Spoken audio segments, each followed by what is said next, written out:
നിങ്ങൾക്ക് നിങ്ങളെ തന്നെ എങ്ങനെ പ്രതിരോധിക്കാൻ കഴിയും? നിങ്ങൾ ആരാധനയ്ക്ക് അർഹരല്ല. ബിലാൽ റളിയല്ലാഹു അൻഹു കാബയിൽ നിന്നും മടങ്ങി യജമാനന്റെ വീട്ടിലേക്ക് പോയി. അദ്ദേഹം അവിടെ എത്തുമ്പോൾ യജമാനൻ അയാളുടെ കൂട്ടുകാരനുമായി ഉച്ചത്തിൽ സംസാരിക്കുന്നത് കേട്ടു. പക്ഷേ അദ്ദേഹം അവരുടെ സംസാരം ശ്രദ്ധിച്ചില്ല. പെട്ടെന്ന് യജമാനന്റെ ഒരു സുഹൃത്ത് ഓടി വന്ന് വാതിൽ തുറന്ന് യജമാനന്റെ അടുത്തേക്ക് ചെന്നു. അവൻ നേരെ ഉമയ്യയുടെ അടുത്തേക്ക് ചെന്ന് ചെവിയിൽ എന്തോ രഹസ്യം പറഞ്ഞു. ഇത് കേട്ടപ്പോൾ ഉമയ്യയുടെ മുഖം ദേഷ്യം കൊണ്ട് ചുവന്നു. നീ കണ്ടത് സത്യമാണോ? ഉമയ്യ ആ മനുഷ്യനോട് ചോദിച്ചു. അതെ, ഞാൻ എന്റെ കണ്ണുകൊണ്ട് കണ്ടതാണ്, അയാൾ മറുപടി പറഞ്ഞു.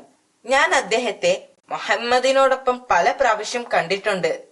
ഇന്ന് ഞങ്ങൾ അവനെ ഒരു പാഠം പഠിപ്പിക്കും, ഉമയ്യ ബിൻ ഖാലിഫ് പറഞ്ഞു. അടുത്ത ദിവസം മക്കയിലെ ജനങ്ങൾ കണ്ടത് ഉമയ്യയും കൂട്ടുകാരും ബിലാൽ റളിയല്ലാഹു അൻഹുവിനെ നഗരത്തിലൂടെ വലിച്ചിഴച്ചുകൊണ്ട് പോകുന്നതാണ്. ആ ദുഷ്ടന്മാർ അദ്ദേഹത്തെ ക്രൂരമായി ഉപദ്രവിക്കാൻ തുടങ്ങി. അദ്ദേഹത്തെ അവർ കെട്ടിയിട്ട് മരുഭൂമിയിലെ കത്തുന്ന ചൂടിൽ വിവസ്ത്രനാക്കി ഉപദ്രവിച്ചു. ഇസ്ലാമിന്റെ ദൈവത്തെ മറന്ന് അവരുടെ വിഗ്രഹങ്ങളെ ആരാധിക്കുവാൻ ആവശ്യപ്പെട്ടു. എന്നാൽ തന്റെ വിശ്വാസത്തിൽ അദ്ദേഹം ഉറച്ചു നിന്നു. വിഗ്രഹങ്ങളെ ആരാധിക്കാൻ അദ്ദേഹം വിസമ്മതിക്കുകയും ഏകദൈവം എന്ന് അർത്ഥം വരുന്ന അഹദ് അഹദ് എന്ന് വിളിച്ചു പറയുകയും ചെയ്തു. പീഡനങ്ങൾ തുടർന്നു കൊണ്ടേയിരുന്നു. ചൂടുള്ള ഇരുമ്പ് വടി അദ്ദേഹത്തിന്റെ വേദനിക്കുന്ന ശരീരത്തിൽ വെച്ചു. എന്നിട്ടും അദ്ദേഹം തന്റെ വിശ്വാസത്തിൽ ഉറച്ചു നിന്നു. ഒരു ചൂടുള്ള ദിവസത്തിൽ ബിലാൽ റളിയല്ലാഹു അൻഹുവിനെ ചൂടുള്ള മണലിൽ കിടത്തി. ബിലാൽ റളിയല്ലാഹു അൻഹുവിനെ ചൂട് സഹിക്കാൻ കഴിഞ്ഞില്ല. ഒരു വലിയ കല്ല് അദ്ദേഹത്തിന്റെ നെഞ്ചിൽ വെച്ചു. അദ്ദേഹത്തിന്റെ നെഞ്ചത്തെ ഭാരം വളരെ വലുതായിരുന്നു. അദ്ദേഹം ബലഹീനനായിരുന്നു.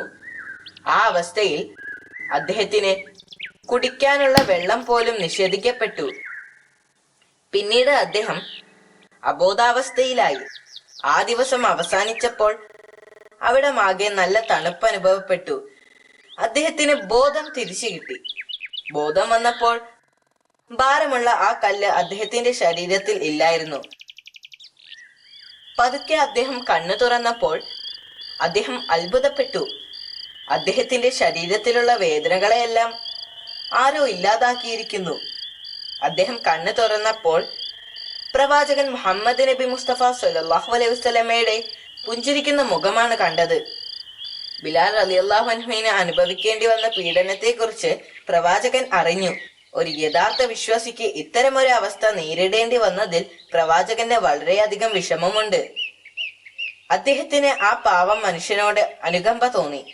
പ്രവാചകൻ അബൂബക്കർ റളിയല്ലാഹു അൻഹുവിനോട് ഉമയ്യയിൽ നിന്നും പണം കൊടുത്ത് ബിലാൽ റളിയല്ലാഹു അൻഹുവിനെ വാങ്ങാനും എന്നിട്ട് അദ്ദേഹത്തെ സ്വതന്ത്രനാക്കുവാനും ആവശ്യപ്പെട്ടു. പ്രവാചകൻ ആവശ്യപ്പെട്ടതുപോലെ അബൂബക്കർ റളിയല്ലാഹു അൻഹു ചെയ്തു. ബിലാൽ റളിയല്ലാഹു അൻഹു ഇപ്പോൾ സ്വതന്ത്രനായിരുന്നു. പ്രവാചകൻ മറ്റ് അനേകം അടിമകളെ ഇതുപോലെ സ്വതന്ത്രരാക്കിയിട്ടുണ്ട്.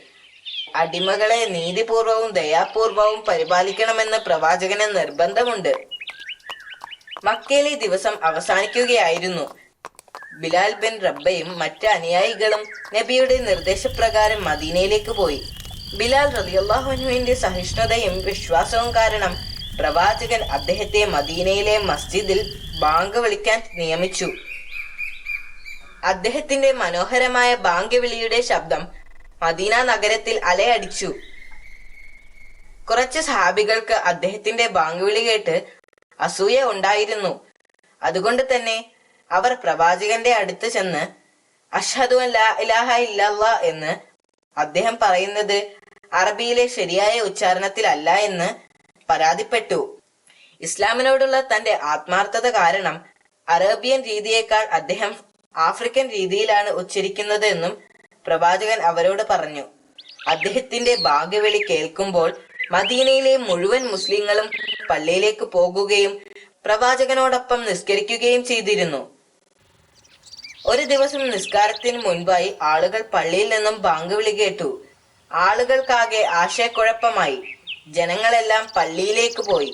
ആളുകളെല്ലാം അവിടെ ഒത്തുചേർന്നപ്പോൾ കണ്ടത് മദീനയെ ആക്രമിക്കാൻ വേണ്ടി ശത്രു സൈന്യം മദീനയിൽ വളഞ്ഞിരിക്കുന്നതാണ്. പ്രവാചകൻ ആളുകളെ വിളിച്ചു കൂട്ടുകയും ആ ആക്രമണത്തെ വിജയകരമായി ചേർത്തു നിൽക്കുകയും ചെയ്തു. മാസങ്ങൾക്ക് ശേഷം പ്രവാചകൻ മുഹമ്മദ് നബി മുസ്തഫ സല്ലല്ലാഹു അലൈഹി വസല്ലമ ഈ ലോകത്തോട് വിട പറഞ്ഞു.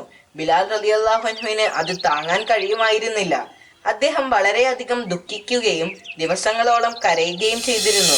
പ്രവാചകന്റെ വഫാത്തിന് ശേഷം അദ്ദേഹം ബാങ്ക് വിളിക്കുമ്പോൾ പ്രവാചകന്റെ പേര് പറയുന്ന ഭാഗമെത്തുമ്പോൾ ദുഃഖം കൊണ്ട് അദ്ദേഹത്തിന്റെ കണ്ണിൽ നിന്നും കണ്ണുനീർ പൊട്ടിയൊഴുകുമായിരുന്നു. ബാങ്ക് വിളി കേൾക്കുന്ന ആളുകളുടെ കണ്ണുകൾ നിറയുകയും അവർ തേങ്ങിക്കരയുകയും ചെയ്തിരുന്നു. വളരെ വിഷമിച്ചുകൊണ്ട് അദ്ദേഹം ആ ബാങ്ക് വിളി മുഴുമിപ്പിച്ചു. അതിനുശേഷം തന്റെ ദുഃഖം നിയന്ത്രിക്കാൻ കഴിയുന്നതുവരെ ബാങ്ക് വിളിക്കുന്നില്ലെന്ന് അദ്ദേഹം തീരുമാനമെടുത്തു. അദ്ദേഹത്തിന് പിന്നീട് മദീനയിൽ താമസിക്കാൻ കഴിഞ്ഞില്ല.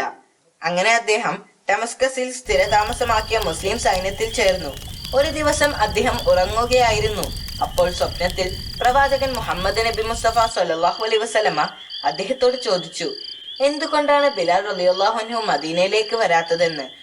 അദ്ദേഹം പെട്ടെന്ന് ഉണരുകയും മദീനയിലേക്ക് പുറപ്പെടുകയും ചെയ്തു. അദ്ദേഹം മദീനയിൽ എത്തിയപ്പോൾ പ്രവാചകന്റെ ചെറുമക്കൾ അദ്ദേഹത്തെ ചെന്ന് കണ്ടു. ബിലാൽ റളിയല്ലാഹു അൻഹുവിന് അവരോട് വളരെയധികം സ്നേഹവും വാത്സല്യവും ഉണ്ടായിരുന്നു. അവരെ കണ്ടതിൽ അദ്ദേഹം വളരെയധികം സന്തോഷിച്ചു. പ്രവാചകന്റെ ചെറുമക്കൾ അദ്ദേഹത്തോട് ഒരു തവണ കൂടി ബാങ്ക് വിളിക്കാൻ ആവശ്യപ്പെട്ടു. അദ്ദേഹത്തിന്റെ ബാങ്ക് വിളി കേട്ടപ്പോൾ മദീനയിലെ ജനങ്ങൾ അത്ഭുതപ്പെട്ടു. അവർക്ക് നബി സല്ലല്ലാഹു അലൈഹി വസല്ലമ ജീവിച്ചിരുന്ന കാലം ഓർമ്മ വന്നു. ബിലാൽ റളിയല്ലാഹു അൻഹുവിന്റെ ശബ്ദം കേട്ടപ്പോൾ അവരെല്ലാവരും കണ്ണീരോടെ അവരുടെ വീടിന്റെ പുറത്തേക്ക് വന്നു. കുറച്ചു ദിവസങ്ങൾക്ക് ശേഷം ഹസ്രത്ത് ബിലാൽ റളിയല്ലാഹു അൻഹു ദമസ്കസിലേക്ക് മടങ്ങിപ്പോയി. പ്രവാചകൻ മുഹമ്മദ് മുസ്തഫ സല്ലല്ലാഹു അലൈഹി വസല്ലമയുടെയും മറ്റുള്ളവരുടെയും ത്യാഗപൂർണമായ പ്രവർത്തനങ്ങളിലൂടെ നമ്മൾ ഇന്ന് മുസ്ലിങ്ങളായി ജീവിക്കുന്നു. ഹസ്രത്ത് ബിലാൽ റളിയല്ലാഹു അൻഹു പിന്നീട് ദമസ്കസിലെ വെച്ച് വഫാത്താവുകയും ചെയ്തു. നമ്മുടെ പ്രിയപ്പെട്ട ബിലാൽ റളിയല്ലാഹു അൻഹു പ്രതിസന്ധി ഘട്ടത്തിലും ഏകദൈവം ഏകദൈവം എന്നാണ് പറഞ്ഞുകൊണ്ടിരുന്നത്. നമ്മൾ എല്ലാവരും ഇന്ന് വിശ്വാസത്താൽ അനുഗ്രഹിക്കപ്പെട്ടവരാണ്. അവരുടെ ത്യാഗം കാരണം നമുക്കിന്ന് പരിശുദ്ധ ഖുർആൻ പാരായണം ചെയ്യാൻ കഴിയുന്നു. ഓരോ ബാങ്ക് വിളി കേൾക്കുമ്പോഴും നമുക്ക് ബിലാൽ റളിയല്ലാഹു അൻഹുവിനെ ഓർമ്മിക്കാം.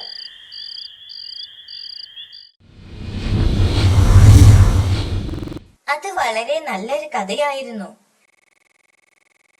താങ്ക്സ് അബു. നിനക്ക് കഥ ഇഷ്ടപ്പെട്ടതിൽ ഞാൻ സന്തോഷിക്കുന്നു. നാളെ ഞാൻ മറ്റൊരു കഥ പറയാം. Good bye. Good bye. Good bye.